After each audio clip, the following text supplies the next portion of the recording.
So hello guys, welcome મારા નવા વ્લોગમાં તમારા બધાનું સ્વાગત છે। જો કેવી મસ્ત રેડી થઈ ગઈ છું, મોર્નિંગમાં કેવી મસ્ત લાગુ છું। रोम रोम भैया सिस्टम फाड़ देंगे। તો જો કેવી મસ્ત થઈ ગઈ છું। મારા હસબન્ડ કંઈક કરી રહ્યા છે, ખબર નહીં શું કરી રહ્યા છે। એમનો પટારો એમને ખોલીને બેસી ગયા છે। પટારામાંથી આ એમને કંઈક કિંમતી વસ્તુ એમને મળી ગઈ છે। આહા, આ તો એક છરી છે। જો એમને શું કરે છે એનું ખબર નહીં, એને ક્યાં કરતબ કરવા જવાનું છે આમને। જો આ એમનું શસ્ત્ર કાઢ્યું છે, આ એમની સેફટી માટે એમને સાથે રાખેલું છે। સો જો એ ચેક કરી રહ્યા છે અને પટારામાં ભરીને પાછું મૂકી દીધું છે એમને। તો જો આ બંધ થઈ રહ્યું છે, આ શસ્ત્ર એમને પેક કરીને મૂકી દીધું।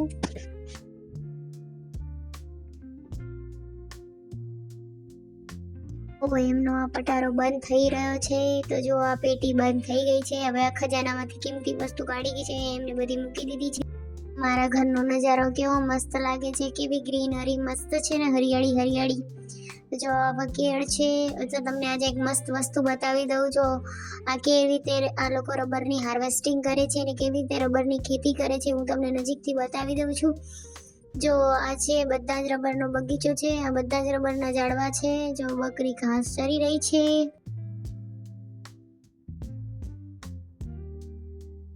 આપણે રબરના ઝાડવાની નજીક આવી ગયા છીએ। જો કેવો કટ પાડીને રબરના ઝાડવા કેવા થઈ ગયા છે। જો સીડી બી રાખેલી છે, મોટા ઉપર જે રબરના ઝાડવા હોય ત્યાં પહોંચી નહીં કે, તો એના માટે લોકોએ સીડી રાખેલી છે।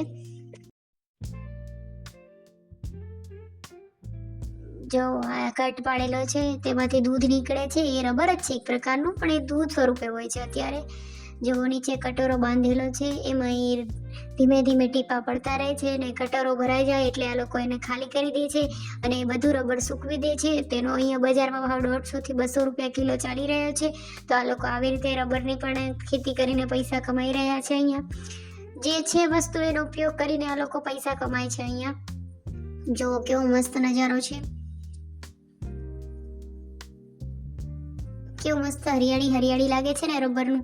પણ આઈ થિંક રબરની ખામી છે, કાર્બન ડાયોક્સાઇડ લે છે ને કાર્બન ડાયોક્સાઇડ જ છોડે છે। આ અમારું ઘર છે।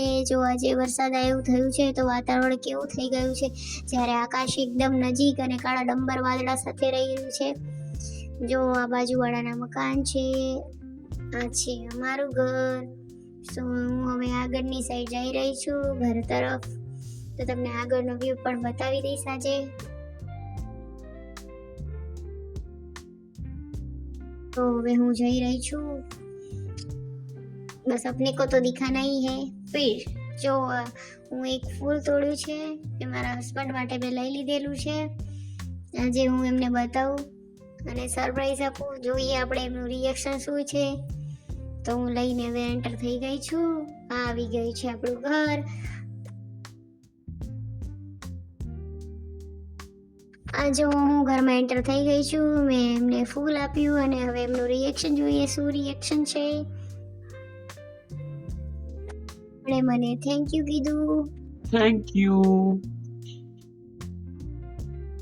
સો જો હવે મેં એમને ફૂલ આપ્યું તો એમને ફૂલ સૂંઘી રહ્યા છે, ખબર નહીં આમાંથી કેવી સ્મેલ આવે છે। પછી મેં ફૂલનું પોસ્ટમોર્ટમ કરી નાખ્યું અને આવી રીતે ડાળી નીકાળીને ફૂલની ઘડિયાળ બનાવી દીધી।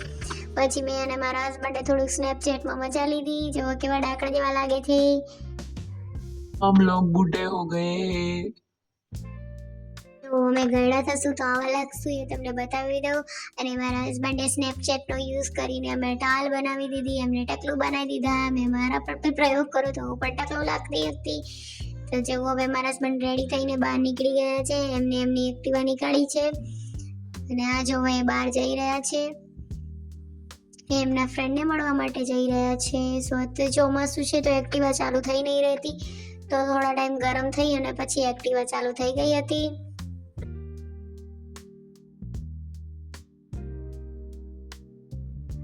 જો એક્ટિવા ચાલુ થઈ ગઈ છે તો એમને બહાર જઈ રહ્યા છે। તો આપણે એમને બાય બાય કીધું અને આપણે ઘર તરફ વળી નીકળ્યા। જો એ જઈ રહ્યા છે। સો ગાઈસ, તમને પણ બાય બાય। તમે મારા વ્લોગને જોવા માંગતા હોય તો લાઈક, શેર, સબસ્ક્રાઇબ અને ચેનલને સબસ્ક્રાઇબ કરવાનું તો ભૂલતા જ નહીં અને કમેન્ટ કરજો કે તમારે કેવો નેક્સ્ટ વિડીયો જોઈએ છીએ. બાય બાય, જય માતાજી.